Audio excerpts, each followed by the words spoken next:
ಎಲ್ಲರಿಗೂ ನಮಸ್ಕಾರ. ಪ್ರತಿಯೊಬ್ಬರಿಗೂ ಜೀವನದಲ್ಲಿ ಒಂದು ದೊಡ್ಡ ಕನಸಿರುತ್ತೆ.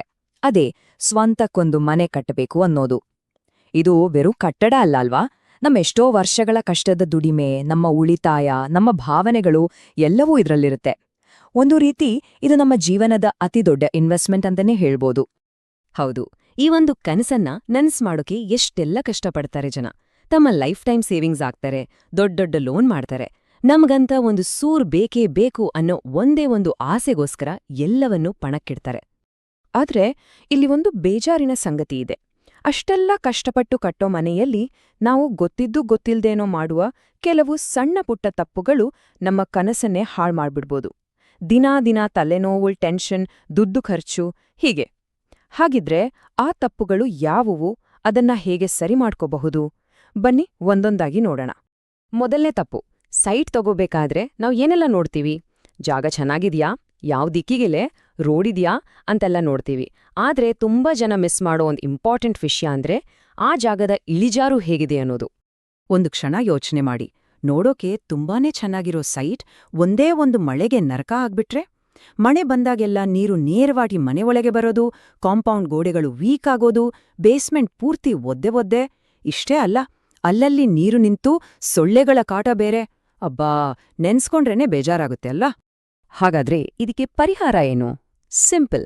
ಸೈಟ್ ಫೈನಲ್ ಮಾಡೋಕ್ಕೂ ಮುಂಚೆ ಒಂದ್ಸಲ ಮಳೆಗಾಲದಲ್ಲಿ ಹೋಗಿ ನೋಡಿ. ಸುತ್ತಮುತ್ತ ನೀರು ಹೇಗ್ ಹರಿದೋಗುತ್ತೆ ಅಂತ ಗಮನಿಸಿ. ಆಗಿಲ್ಲ ಅಂದ್ರೆ ಒಬ್ಬ ಸರ್ವೇಯರ್ ಹತ್ರ ಚೆಕ್ ಮಾಡಿಸೋದು ತುಂಬಾನೇ ಒಳ್ಳೇದು. ಒಂದ್ ಮಾತು ನೆನ್ಪಿಟ್ಕೊಳ್ಳಿ, ವಾಸ್ತು ಪ್ರಕಾರ ಮನೆ ಯಾವ್ ದಿಕ್ಕಲ್ಲಿದೆ ಅನ್ನೋದಕ್ಕಿಂತ ಮಳೆ ನೀರು ಹೊರಗೆ ಹೋಗೋ ವ್ಯವಸ್ಥೆ ಹೇಗಿದೆ ಅನ್ನೋದು ಜಾಸ್ತಿ ಮುಖ್ಯ. ಸರಿ, ಈಗ ಎರಡನೇ ತಪ್ಪಿನ ಕಡೆಗೆ ಬರೋಣ. ನೋಡಿ, ಮನೆ ಕಟ್ಟುವಾಗ ನಮ್ಮ ಗಮನವೆಲ್ಲ ಎಲ್ಲಿರುತ್ತೆ? ಸೂಪರ್ ಆಗಿರೋ ಟೈಲ್ಸ್ ಹಾಕ್ಸ್ಬೇಕು, ಗೋಡೆಗೆ ಮಸ್ತ್ ಪೇಂಟ್ ಮಾಡಿಸ್ಬೇಕು, ಫ್ಯಾನ್ಸಿ ಸೀಲಿಂಗ್ ಡಿಸೈನ್ ಬೇಕು, ಹೀಗೆ. ಅಂದ್ರೆ ಕಣ್ಣಿಗೆ ಕಾಣೋ ವಿಷಯಗಳ ಮೇಲೆ ಜಾಸ್ತಿ ದುಡ್ಡು, ಟೈಮ್ ಹಾಕ್ತೀವಿ. ಆದ್ರೆ ಕಣ್ಣಿಗೆ ಕಾಣಿಸದೇ ಇರೋ, ಆದ್ರೆ ಮನೆಯ ಆರೋಗ್ಯಕ್ಕೆ ತುಂಬಾನೇ ಮುಖ್ಯವಾದ ಪ್ಲಂಬಿಂಗ್ ಅನ್ನೋ ವಿಷಯವನ್ನೇ ಮರ್ತ್ಬಿಡ್ತೀವಿ. ಈ ಪ್ಲಂಬಿಂಗ್ ವ್ಯವಸ್ಥೆಯನ್ನ ಮೊದಲೇ ಸರಿಯಾಗಿ ಪ್ಲಾನ್ ಮಾಡಿಲ್ಲ ಅಂದ್ರೆ ಮುಂದೆ ಆಗೋ ತೊಂದರೆಗಳು ಒಂದೆರಡಲ್ಲ. ಬಾತ್ರೂಮಲ್ಲಿ ನೀರು ಸರಿಯಾಗಿ ಹೋಗಲ್ಲ, ಕಿಚನ್ ಸಿಂಕ್ ಪದೇ ಬ್ಲಾಕ್ ಆಗುತ್ತೆ, ಪೈಪ್ಗಳಿಂದ ಕೆಟ್ಟ ವಾಸನೆ ಬರೋಕ್ ಶುರುವಾಗುತ್ತೆ. ಎಲ್ಲಕ್ಕಿಂತ ಮುಖ್ಯವಾಗಿ ಗೋಡೆಗಳಲ್ಲಿ ಸೀಪೇಜ್ ಆಗಿ ಪೇಂಟೆಲ್ಲ ಹಾಳಾಗುತ್ತೆ. ಆಮೇಲೆ ಇದನ್ನೆಲ್ಲ ಸರಿ ಮಾಡ್ಸೋಕೆ ಹೊಸದಾಗಿ ಕಟ್ಟಿದ ಗೋಡೆ, ನೆಲ ಎಲ್ಲ ಒಡೆದು ಅಬ್ಬಬ್ಬ, ಖರ್ಚು, ಟೆನ್ಷನ್ ಎರಡೂ ಜಾಸ್ತಿ. ಹಾಗಾಗಿ ಒಂದು ವಿಷಯ ಅರ್ಥ ಮಾಡ್ಕೊಳ್ಳಿ, ಮನೆ ಅಂದಚಂದ ಕಣ್ಣಿಗೆ ಕಾಣೋದು. ಆದ್ರೆ ಈ ಪ್ಲಂಬಿಂಗ್ ಸಮಸ್ಯೆಗಳು ಪ್ರತಿದಿನ ನಮ್ಗೆ ಅನುಭವಕ್ಕೆ ಬರ್ತವೆ. ಅದಕ್ಕೋಸ್ಕರ ಒಳ್ಳೆ ಕ್ವಾಲಿಟಿ ಆಫ್ ಫಿಟ್ಟಿಂಗ್ಸ್ ಬಳಸಿ, ಹಾಗೆ ಒಬ್ಬ ಒಳ್ಳೆ ಅನುಭವಿ ಪ್ಲಂಬರ್ ಕೈಲಿ ಕೆಲಸ ಮಾಡಿಸಿ. ಯಾಕಂದ್ರ ದೀರ್ಘಕಾಲದ ನೆಮ್ಮದಿ ಮುಖ್ಯ ಅಲ್ವಾ? ಈಗ ಮೂರನೇ ತಪ್ಪು. ಇದು ಬಹುಶಃ ಎಲ್ರೂ ಮಾಡುವಂಥ ತಪ್ಪು. ಸ್ವಲ್ಪ ದುಡ್ಡು ಉಳಿಯುತ್ತಲ್ಲ ಅಂತ ಅನ್ಕೊಂಡು ಸಿಮೆಂಟು, ಸ್ಟೀಲು, ವೈರಿಂಗ್ ಅಂತಹ ಅತಿ ಮುಖ್ಯವಾದ ಸಾಮಗ್ರಿಗಳ ವಿಷಯದಲ್ಲಿ ಕಾಂಪ್ರಮೈಸ್ ಮಾಡ್ಕೊಳ್ಳೋದು. ನೋಡಿ, ಇದೊಂದು ತಪ್ಪು ಲೆಕ್ಕಾಚಾರ. ಇವತ್ತು ಒಂದಷ್ಟು ಸಾವಿರ ಉಳ್ಸೋಕ್ ಹೋಗಿ ನಾಳೆ ಲಕ್ಷಾಂತರ ರೂಪಾಯಿ ಕಳ್ಕೋಬೇಕಾಗತ್ತೆ. ಕಳಪೆ ಸಾಮಗ್ರಿ ಬಳಸಿದ್ರೆ ಏನಾಗತ್ತೆ? ಗೋಡೆಗಳಲ್ಲಿ ಬಿರುಕು, ಮೇಲ್ಚಾವಣಿ ಲೀಕ್ ಆಗೋದು, ಕಬ್ಬಿಣ ತುಕ್ಕು ಹಿಡಿಯೋದು ಇವೆಲ್ಲ ಶುರುವಾಗತ್ತೆ. ಆಗ ಅದನ್ನ ಸರಿಪಡಿಸೋಕೆ ನೀವು ಉಳಿಸಿದ್ದಕ್ಕಿಂತ 10 ಪಟ್ಟು ಹೆಚ್ಚು ಖರ್ಚು ಮಾಡ್ಬೇಕಾಗತ್ತೆ. ಯೋಚನೆ ಮಾಡಿ, ಇದು ಬೇಕಾ? ಒಂದು ಗೋಲ್ಡನ್ ರೂಲ್ ನೆನ್ಪಿಡಿ, ಮನೆ ಅನ್ನೋದು ಒಂದು ಶರ್ಟ್ ಅಲ್ಲ. ಇಷ್ಟ ಆಗಿಲ್ಲ ಅಂದ್ರೆ ಬದಲಾಯಿಸೋಕೆ. ಅದನ್ನ ಕಟ್ಟೋದು ಜೀವನದಲ್ಲಿ ಒಂದೇ ಸಲ. ಹಾಗಾಗಿ ಮನೆಯ ಅಡಿಪಾಯ ಮತ್ತು ಸ್ಟ್ರಕ್ಚರ್ ವಿಷಯದಲ್ಲಿ ಯಾವುದೇ ಕಾರಣಕ್ಕೂ ಕಾಂಪ್ರಮೈಸ್ ಮಾಡ್ಕೋಬೇಡಿ. ಟೆಸ್ಟ್ ಮಾಡಿದ ಒಳ್ಳೆ ಬ್ರ್ಯಾಂಡ್ನ ವಸ್ತುಗಳನ್ನೇ ಬಳಸಿ.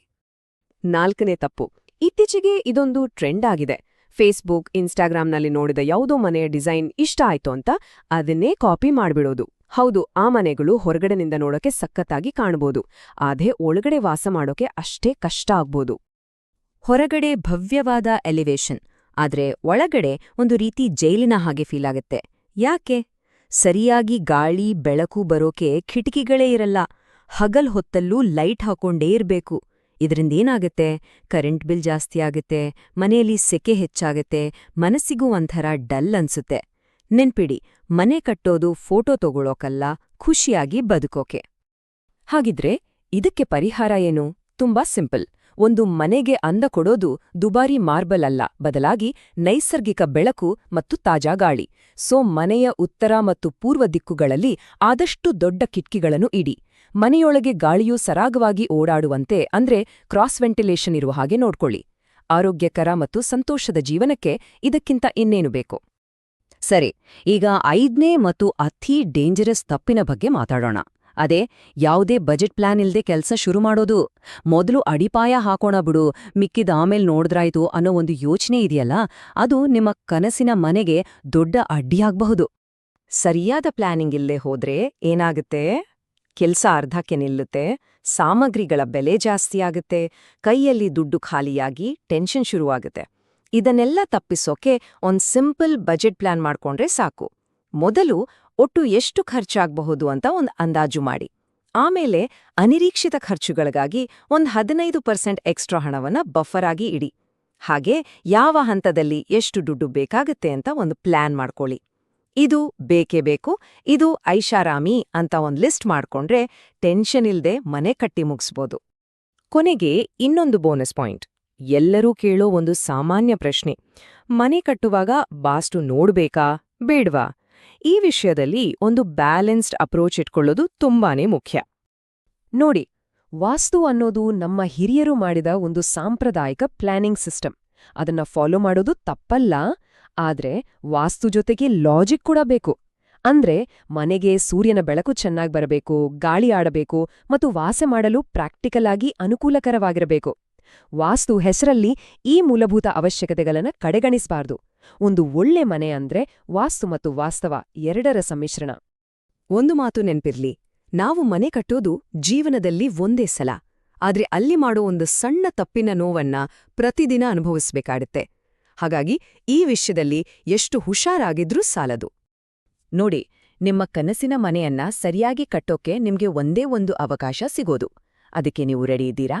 ಹಾಗಾದ್ರೆ ಕೆಲ್ಸ ಶುರು ಮಾಡೋಕು ಮುಂಚೆ ಚೆನ್ನಾಗಿ ರಿಸರ್ಚ್ ಮಾಡಿ, ಎಕ್ಸ್ಪರ್ಟ್ಸ್ ಹತ್ರ ಮಾತಾಡಿ ಒಂದು ಕಂಪ್ಲೀಟ್ ಪ್ಲಾನ್ ಮಾಡ್ಕೊಳ್ಳಿ. ಯಾಕಂದ್ರೆ ಇಟ್ಟಿಗೆ, ಸಿಮೆಂಟ್ ಮಾತ್ರ ಮನೆ ಅಡಿಪಾಯ ಅಲ್ಲ. ನಿಮ್ಮ ಯೋಚನೆ, ನಿಮ್ಮ ಪ್ಲಾನಿಂಗ್, ಅದೇ ನಿಮ್ಮ ಸಂತೋಷದ ಮನೆಯ ನಿಜವಾದ ಅಡಿಪಾಯ. ಧನ್ಯವಾದಗಳು.